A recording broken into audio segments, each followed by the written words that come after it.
Alhamdulillahi Rabbil Alameen. As-salatu was-salamu ala khatamin nabiyyin wa ala alihi wa sahbihi ajma'in. Amma ba'd. Fa'auzu billahi minash shaitanir rajim. Bismillahir rahmanir rahim. Qala Allahu ta'ala fi Surah Al-Maeda.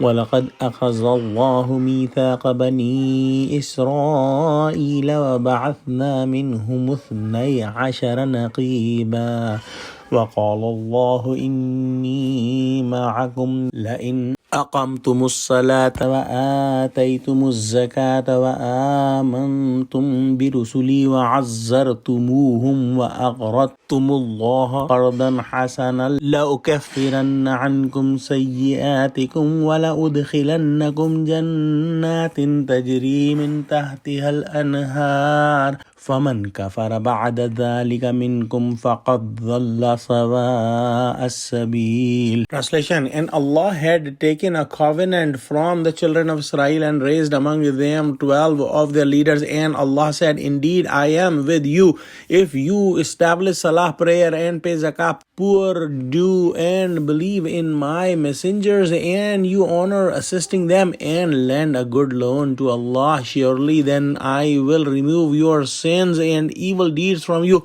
and I shall admit you in Jannah, gardens of paradise under which rivers flow. So those of you who disbelieve after that have indeed gone astray from the right way. Meaning that it is not only on Muslims and Ummat Muhammadi sallallahu alayhi wa sallam that Allah took covenant. Allah subhanahu wa ta'ala had taken covenant before Prophet Muhammad sallallahu alayhi wa sallam's nations as well, and Allah subhanahu wa ta'ala took a covenant from Bani Israel. Prophet Musa alayhi salam had chosen 12 leaders from the 12 tribes of Bani Israel, and their duty was that they take care of their nation to make sure that they are fulfilling the covenant that they had taken from Allah subhanahu wa ta'ala and also taking care of them. Similarly, when Prophet Muhammad sallallahu alaihi wasallam took the pledge of allegiance at Laylatul Aqaba, Allah subhanahu wa ta'ala's messenger sallallahu alaihi wasallam also took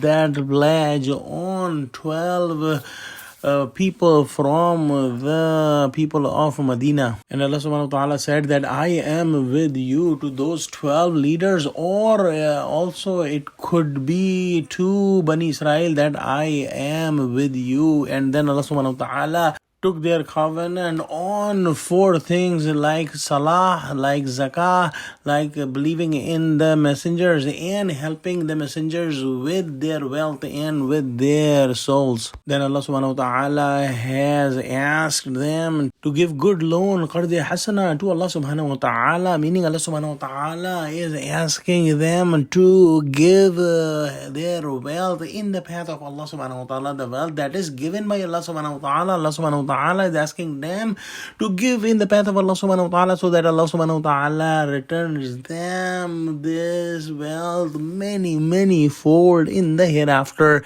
This is the blessing of Allah subhanahu wa ta'ala, that Allah subhanahu wa ta'ala is promising that He will be giving them back their wealth many folds in the hereafter. That Allah subhanahu wa ta'ala does not need anything from His slaves, but when Allah subhanahu wa ta'ala is asking the slaves to give loan, that is a big blessing from Allah subhanahu wa ta'ala, that Allah subhanahu wa ta'ala is accepting their wealth that can be used in Allah's path. So whatever they spend in the path of Allah subhanahu wa ta'ala, that will never be lost and never be lessened, but it will be increased many fold and will surely be returned to them. And Allah subhanahu wa ta'ala will also cover all their sins, and Allah subhanahu wa ta'ala will enter them in the gardens of paradise under which rivers flow. The wealth that is spent in the path of Allah must be the clean halal wealth that is very dear to the one, and the discarded wealth is not expected to be given in the path of Allah. Those who break the covenant with Allah subhanahu wa ta'ala, they will leave the straight path and go astray. And these unfortunate people will have the curse of Allah that is mentioned in the next ayah. Let's pray that Allah subhanahu wa ta'ala give us true understanding of Quran and help us act on the covenant that we have made with Allah subhanahu wa ta'ala. Ameen wa akhiru da'wana alhamdulillahi rabbil alameen. Assalamu alaikum wa rahmatullahi wa barakatuhu.